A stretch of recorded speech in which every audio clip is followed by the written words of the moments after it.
One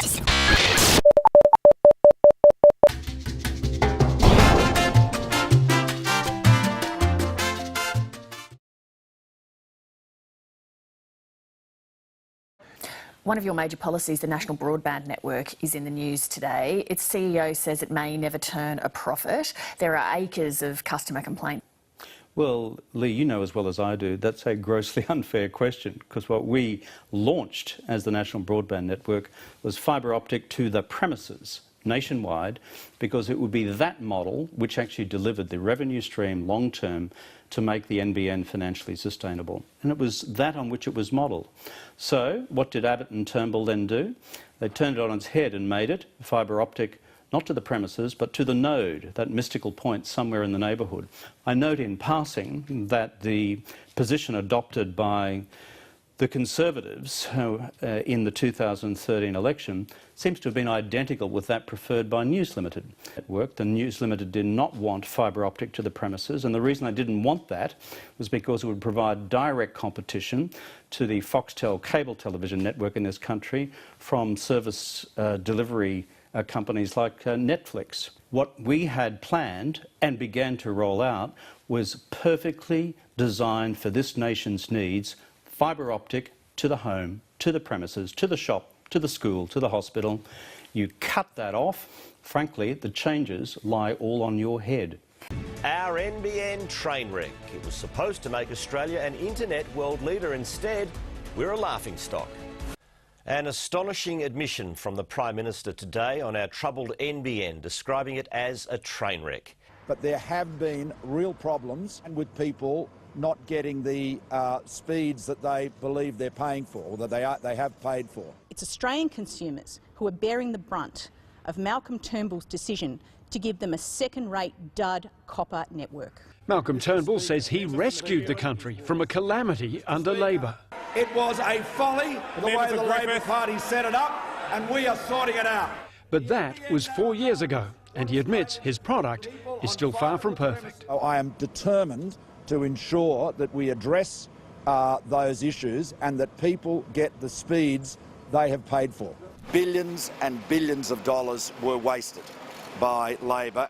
Labor's original plan was to lay high-speed optic fibre cable to every home. To cut costs, the coalition opted for laying fibre to a neighbourhood hub or node, with copper wire running from there to each home. If you're on that side of the street, fibre to the node, the right-hand side, happy days, fibre to the premise. The majority of Australians are now being connected through existing technologies like copper phone wire and pay TV cables. Real estate agents say this uneven rollout is affecting the local housing market. A very common question now is NBN connected? And then the next question I ask is it connected fibre to the premises, or is it fibre to the node? At the moment, it is estimated to deliver a return of around 3%, which is not.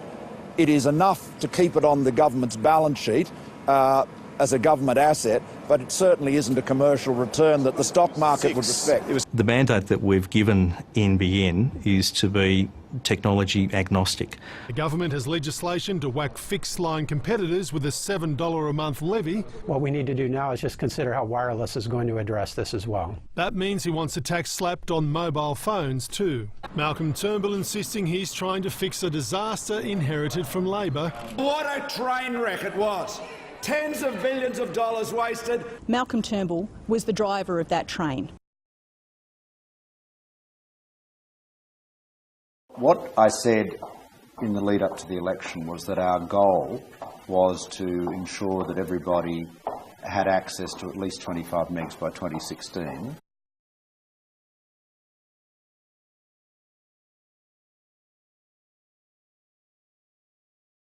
What I said in the lead up to the election was that our goal was to ensure that everybody had access to at least 25 megs by 2016. Well, we're moving ahead, but the aim is to to get this done in the next few months, certainly by the middle of the year. But we're sort of moving as quickly. Parties are moving Well, both sides want to get this, there's a lot of agreement. There's not, the parties are not miles apart. In fact, they're very close to each other because there's a meeting of minds, and it's just a question of, making sure that the detailed work is done properly. What I said in the lead up to the election was that our goal was to ensure that everybody had access to at least 25 megs by 2016. I am determined to ensure that we address those issues and that people get the speeds they have paid for. What I said in the lead up to the election was that our goal was to ensure that everybody had access to at least 25 megs by 2016. Our commitment is to deliver very fast broadband to all Australians sooner, cheaper and more affordably. And the absolute minimum speed will be 25 megabits per second, which that's a minimum. So it's not up to 25, it is a minimum of 25, which under Labor's NBN is the maximum you can get on wireless and satellite in the bush. So 25 megs, that's the minimum, and that is more than enough for most residential customers to do what they want to do today.